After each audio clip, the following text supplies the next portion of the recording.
everyone, and welcome to the Erasmus podcast, a podcast where we discuss a wide array of topics related to the development and importance of Erasmus international students and mobility exchange programs. I am your host, Taryn Swartz, a former Erasmus Mundus alumni in Belgium and Spain, joining you live from Johannesburg, South Africa. Hello, everyone, and welcome to the Erasmus podcast. I'm your host, Taryn Swartz, joining you from South Africa, Johannesburg. So many of you would probably be interested to know exactly what is the Erasmus Photo Voice program and podcast. So the Erasmus Photo Voice project is a project that promotes Erasmus mobility programs to youth through online and on-site workshops and using photography and photo voice as a lens through which to document social and cultural realities of Erasmus students. Today we have a special guest with us. We have Dr. Felix Donkor from Ghana, who is a postdoctoral fellow at the College of Agriculture and Environmental Sciences, UNISA, South Africa. He is a product of the Erasmus Mundus Joint European Masters in Environmental Sciences, jointly run by the Technische Universiteit Hamburg, Germany, University of Aalborg, Denmark, and the Aveiro University, Portugal, as well as the University Autonomous of Barcelona, Spain. He served as the president of the Erasmus Mundus Student and Alumni African Chapter and a core team member of the African Students and Alumni Forum, ASAF. So my guest today, he's very formidable. He's done quite a lot of work, especially in the area of environmental sciences. So welcome, Felix, Dr. Donkor. How are you? Good morning. Thank you so much. Very nice to hear from you, Taryn, aka Pachamama.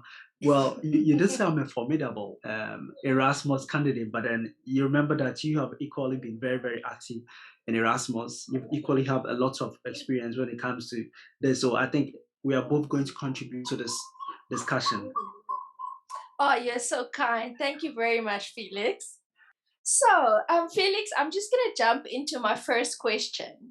So, you were born in Ghana. You've studied with your Erasmus in Germany, in Denmark, Spain, Portugal, and you're currently a postdoctoral research fellow in South Africa.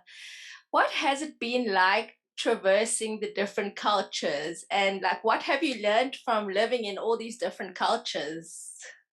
Let's say that traveling itself is a form of education itself, travel and see, because getting to know different cultures, different countries, forming lifelong networks. I think we also met most, which wouldn't have met had it not been for Erasmus, and adapt to different environments and building resilience as an individual. Because you see, whenever you travel from one culture to the other, often you have to adapt to a new situation. And if you transfer that to life itself, life has its own seasons where you have to be adapting and changing.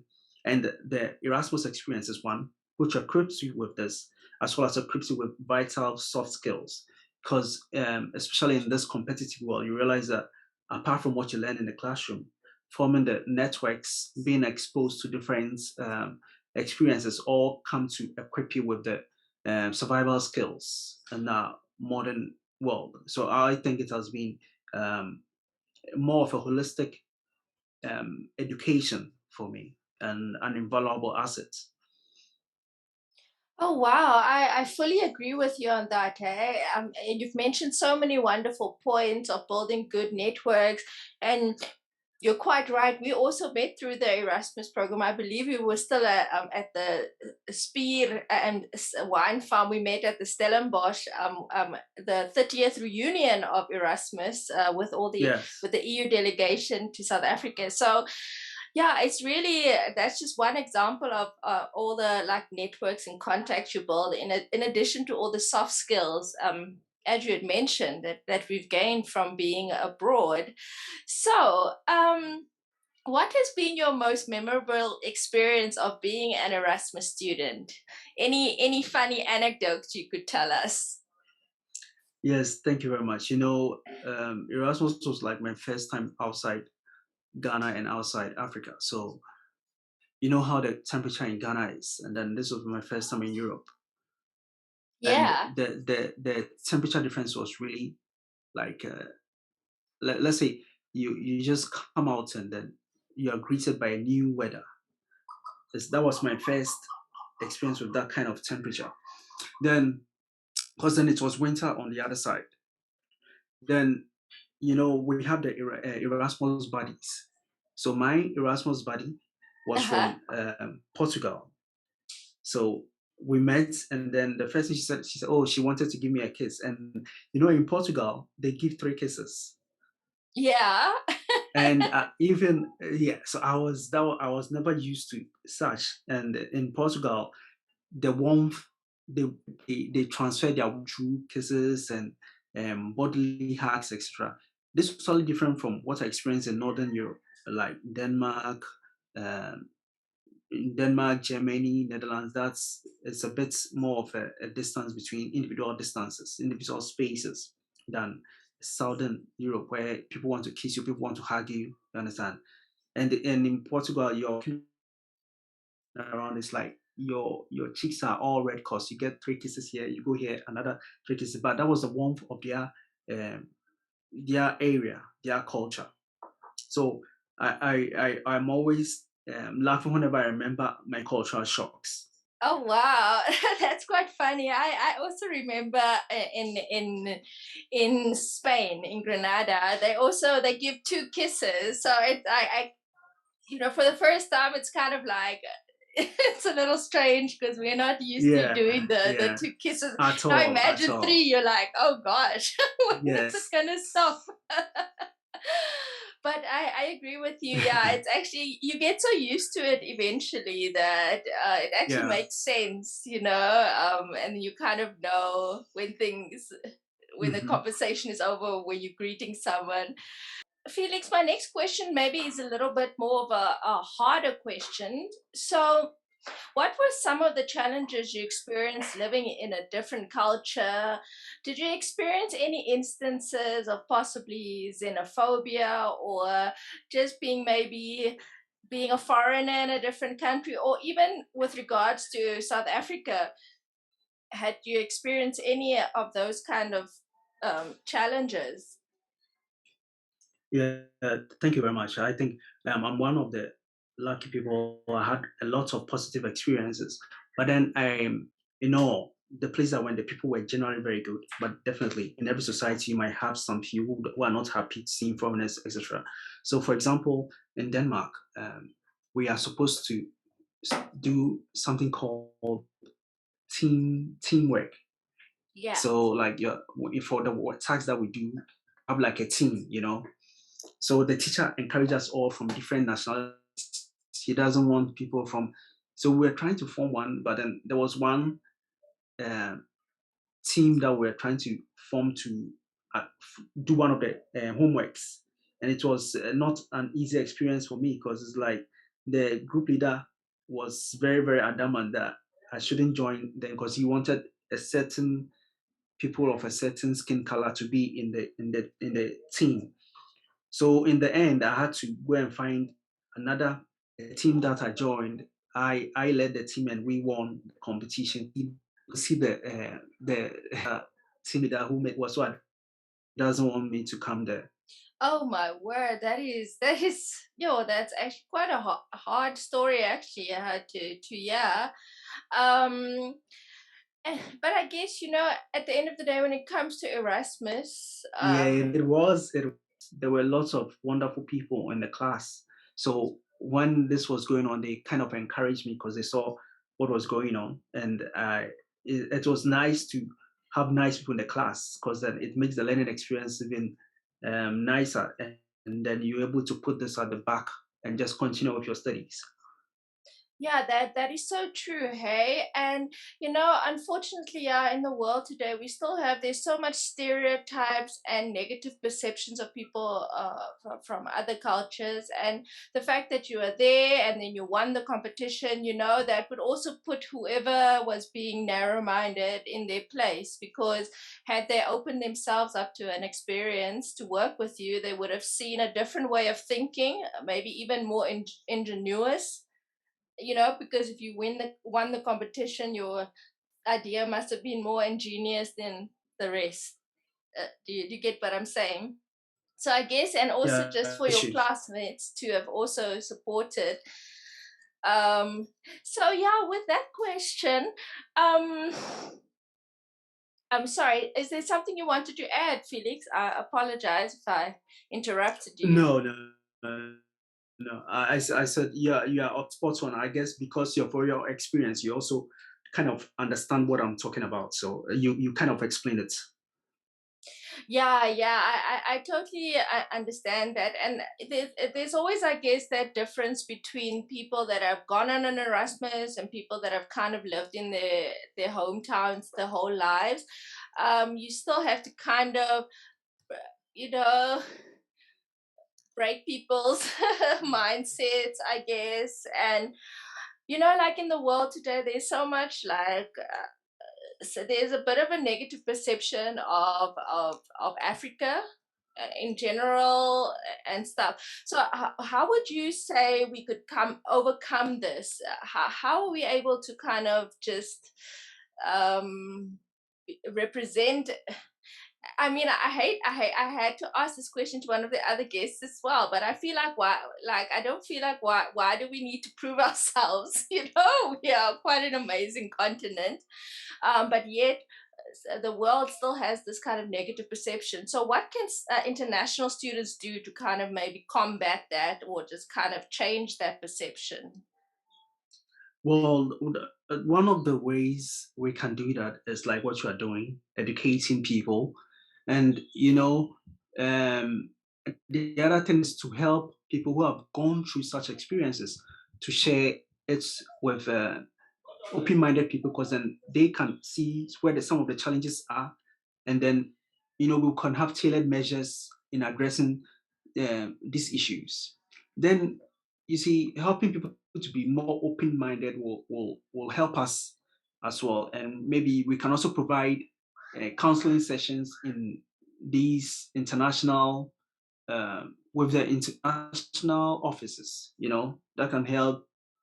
Maybe you're a minority, they can help you when you are facing this kind of challenge because it can actually mar your experience in case you don't get help. Oh, I really like those suggestions, hey Felix, because I think that's something that's very much needed. That people, when you're an African international student abroad, you become a minority, so you kind of have more challenges because you're trying to acculturate to a different culture, and maybe there's not enough people around to kind of help you. So that counseling session would definitely be something that would be able to help a future Erasmus students.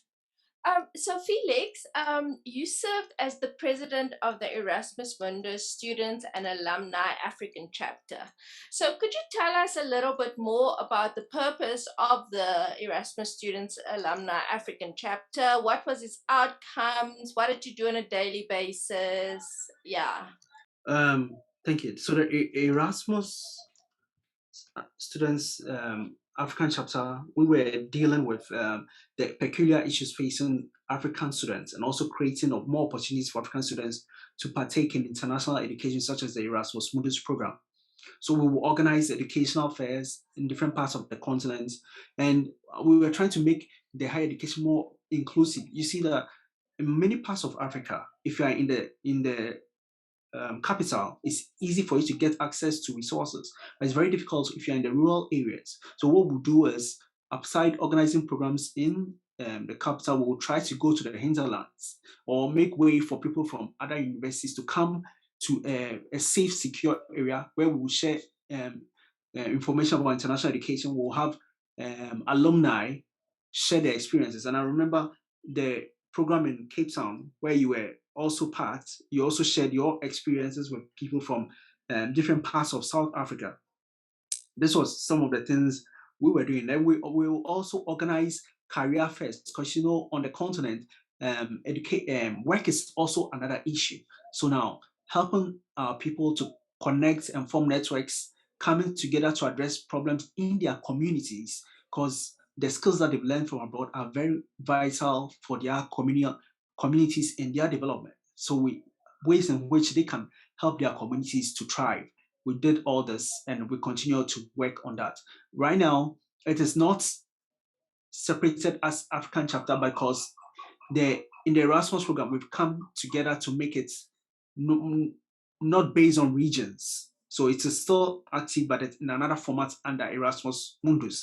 And then we also have the African Students and Alumni Forum, which also tries to sieve out some of the things that can be that's particularly done for Africa. So the African Students and Alumni Forum is also working to promote and enhance educational opportunities on the continent, like sharing the information about Erasmus Mundus programs for people to be able to apply for on the continent and trying to improve members' contribution to their communities, their networking, enhancing their career on the continent.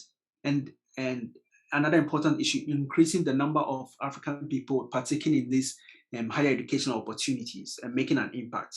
Oh yeah, no, I fully agree with you. And so how did this Erasmus Mundus Students and Alumni chapter, how did it get started? Or how did Erasmus get started in Africa?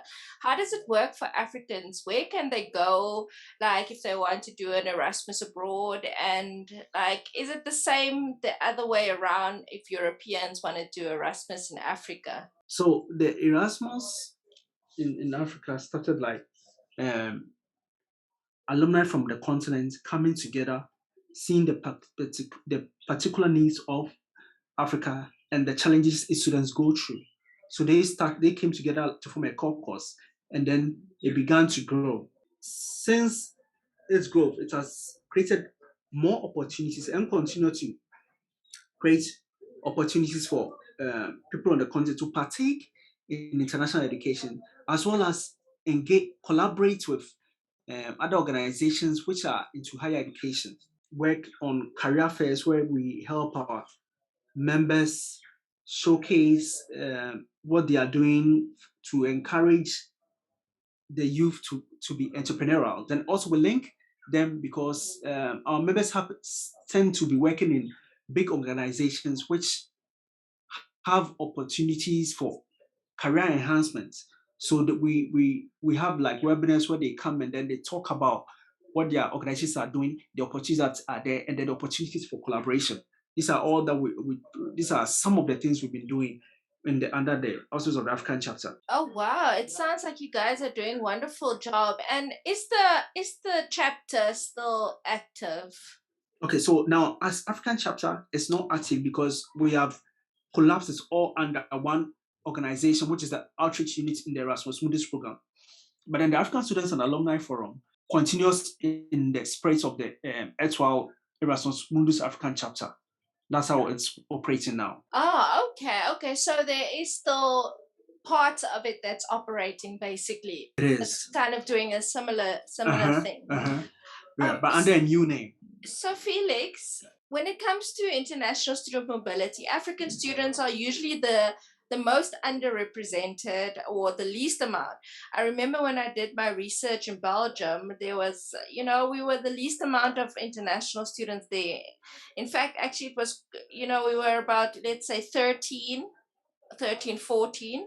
But even for us, that was quite a lot because in previous years, there were very even fewer African students like abroad. So, um, in your opinion, what can be done to kind of solve this so that there's more opportunities or more African students represented in Erasmus programs? Our African people to be more represented in educational programs, we'll have to do more fairs. This is because when we do more outreaches and fairs of this nature, we bring the Erasmus program to the doorsteps of our people.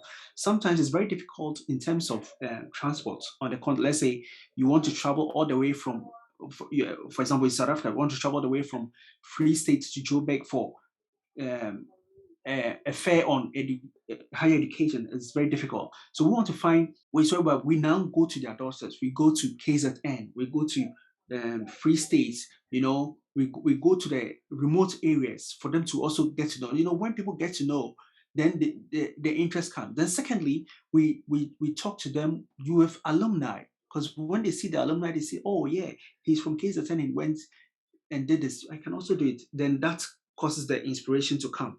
So these are some of the things. Then now we also want to create opportunities whereby the alumni can assist them, because you actually, as you may have also seen, applying for Erasmus is a very extensive process. It goes through several processes, which if you have somebody who has experience guiding you, it becomes very, very simple. And then some tips on ways you can ace the whole process. These are some of the things we are looking at. Oh wow, I really like that, especially that part where you mentioned that you go almost like you go to the rural areas, because South Africa is really unfortunately one of the most uh unequal wealth disparities in the world. Like, the gap between the rich and the poor, there's so much inequality. So something as simple as transport to try and get to a fair, sometimes people don't take that into account, especially like from higher up, like policy and management from that positions.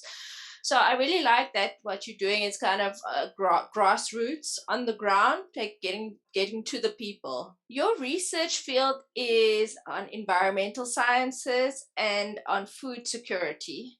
So in a continent like Africa, we have so many resources, but unfortunately, due to the effects of colonialism, many of our countries have been left poor and rampant with poverty.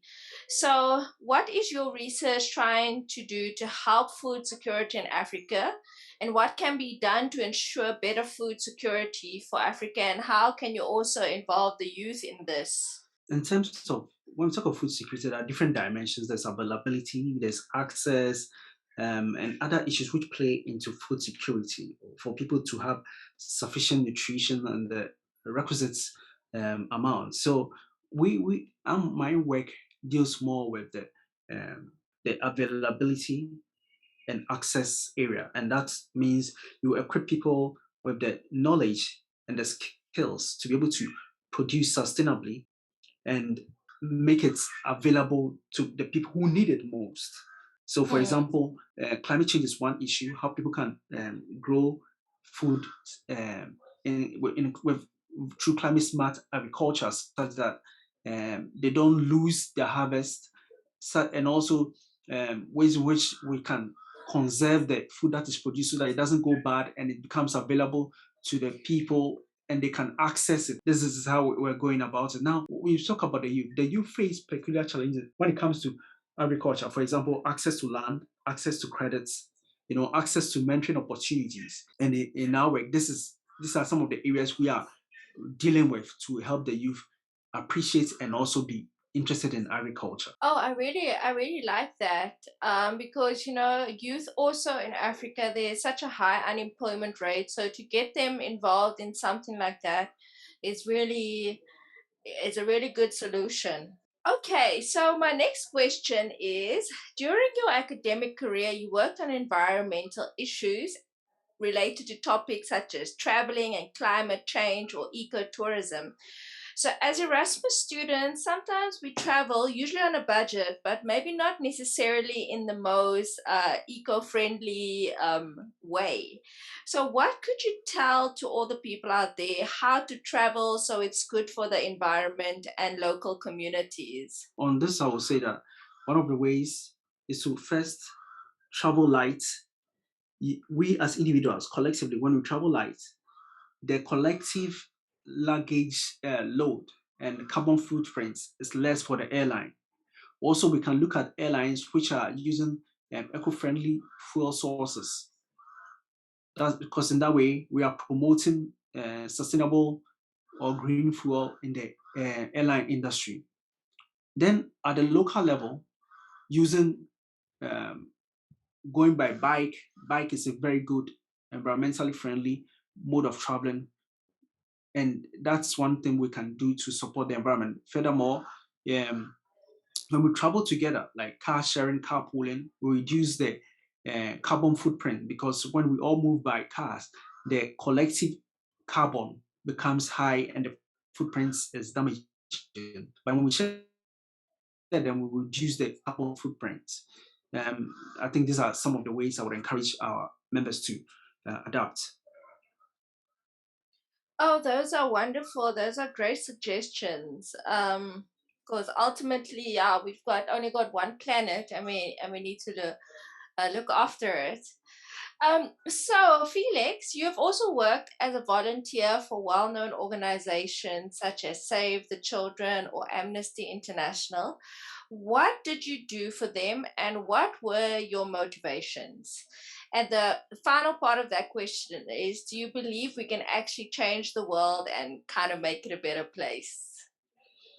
Yeah, this is a wonderful question. Yes, I did do some work with Amnesty International, Save the Children, whilst doing my Erasmus. And the beautiful thing is, you see, the Erasmus program, apart from the the the high level education that you get, it's it's a means of giving back to the community in which you have your education when you do this kind of programs, like working with Save the Children in Denmark, Amnesty International in Germany, and then Food Bank Against Hunger, Banco Alimentar Contra Fome in Portugal.